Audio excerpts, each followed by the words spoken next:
ముంబైలో బోనాలు చూద్దామా? హాయ్, అలా అందరూ ఎలా ఉన్నారు? నేను చాలా బాగున్నాను. మీరు కూడా బాగుండాలని కోరుకుంటున్నాను. బోనాలు ఎందుకు చేస్తారో తెలుసా? మీకు కానీ తెలిసి ఉంటే నాకు కమెంట్ బాక్స్ లో కమెంట్ చేయండి. బోనాలు ఎందుకు చేస్తారో మీకు కానీ తెలుసుకోవాలని అనుకుంటే వీడియో ఎండ్ వరకు చూడండి.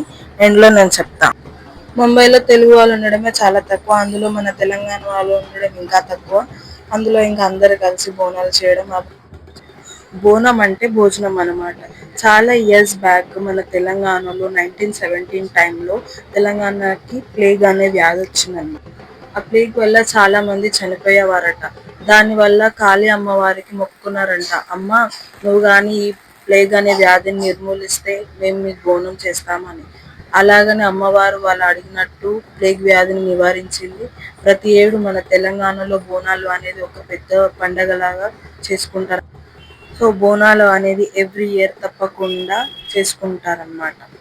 సో మీరు ఎంతమంది బోనాలు చేస్తారు చెప్పండి. బోనాలు అయిపోయిన తర్వాత పక్కనే డీజే పెడితే మన పిల్లలు ఆగుతారా? మా పాప అయితే అస్సలే ఆగదు. తనకి డాన్స్ అంటే పిచ్చి. వాళ్ళు పెద్ద పెద్ద వాళ్ళు ఎగుతుంటే ఇవ పక్కన పోయి చిన్న చిటికీలాగా వాళ్ళతో పాటు ఎగురుతుంది అన్నమాట.